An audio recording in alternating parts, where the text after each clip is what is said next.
You know, professional wrestling, it's this amazing world of huge heroes, villains you just love to hate, and all this drama that pulls in billions of dollars. So, how does something that's so openly predetermined end up being so incredibly valuable? Well, that's the big paradox we're going to unpack right now.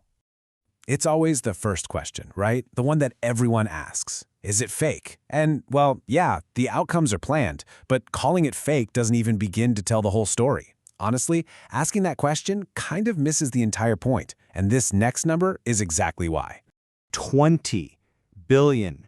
That's the rough valuation of TKO Group Holdings, the monster company that formed when WWE and UFC merged. So you see, the real conversation isn't about whether it's fake. The real question is how in the world a predetermined show generates the kind of money and passion you see in major sports leagues.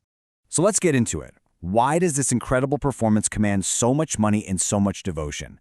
To get to the bottom of it, we have to go way back to its, well, surprisingly humble and kind of sneaky beginnings. Yep, you heard that right. Modern wrestling actually grew out of the traveling carnivals back in the late 19th century. You'd have these showmen, these carnies, who would challenge local tough guys, they called them marks, to a match. Of course, the carny always had a trick up his sleeve to make sure the house never lost money. That DNA of showmanship over sport, it's key. It's always been about protecting the business and the illusion. Now, to keep that illusion going, you need this one core concept that basically holds the entire industry together. It used to be a huge insider secret, but a lot of fans know it now. It's a little word called kayfabe. Kayfabe is the deal. It's the unspoken agreement between the wrestlers in the ring and everyone watching. It's us all agreeing to treat the characters, the fights, and the stories as if they are 100% real. It's the magic trick that lets us all get emotionally invested. And the most basic way to tell those stories is the classic good versus evil showdown. You've got your babyface, who's the hero fighting for all that's right, and then you've got the heel, the villain, who's going to cheat, lie, and do whatever it takes to win. It's a simple, super powerful dynamic that's been at the heart of drama for, centuries. And they used to guard this secret so intensely. There's this great story from the legendary wrestler Pat Patterson about a ring attendant who thought the wrestlers kept calling him by the wrong name. He didn't get that when they yelled kayfabe, it was a warning that an outsider, a mark, was around. It just shows you how much of a protected secret world this used to be. But okay, this is where we need to make a hard turn.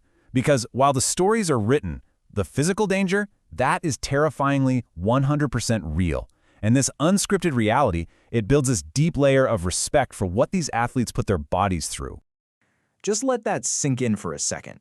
A single, basic fall that happens over and over again in a match has the same physical impact as a car crash. The winner might be decided beforehand, but the pain, the concussions, the broken bones, that is not part of the act. And that physical toll is absolutely devastating. The industry is just haunted by stories of brain damage, addiction, and way too many premature deaths.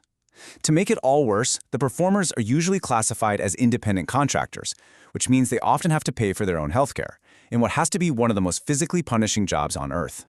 So, if it's not a real sport, but the danger is totally real, what exactly is it?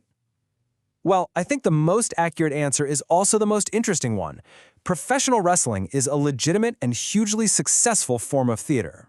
And hey, don't just take my word for it. This isn't just some casual comparison. Academics and performance scholars are actually studying wrestling with the same seriousness they apply to other respected forms of world theater. And the similarities they're finding? They are staggering. Check this out. The parallels are kind of brilliant. Just like 16th century Italian commedia dell'arte, wrestling is all about these stock characters and improv within a planned story. And it borrows a really powerful idea from ancient Greek drama, which is the role the audience gets to play. So in Greek tragedies, you had the chorus on stage, and they'd react to the drama to help guide the audience's emotions. In wrestling, the live crowd is the chorus. Their cheers and their boos are a crucial part of the show, and sometimes they can even change the script. When WWE tried to make Roman Reigns a classic hero, the audience booed him out of the building so badly that the company had no choice but to turn him into their biggest villain. The chorus had spoken. Okay, so besides being theater, wrestling has always played another really important role. It's like a giant funhouse mirror, reflecting back the culture, the politics, and the social issues of the time, usually in the most over-the-top way you can imagine. Think about it. In the 80s, we got the ultimate American hero, Hulk Hogan. In the cynical 90s, we got the beer-drinking, boss-hating antihero Stone Cold Steve Austin. And in the post-9/11 world, we got really controversial characters like Muhammad Hassan, who brought cultural tensions right into the ring. The biggest stars are always a product of their time. So you see, wrestling's power doesn't come from pretending to be a real sport. Its power comes from being a very real piece of our culture. It's this wild spectacle that tells us who we are, what we're afraid of, and who we really want to cheer for. It was never about the illusion of reality. It's about the reality of the illusion. And all that leaves us with one final thought.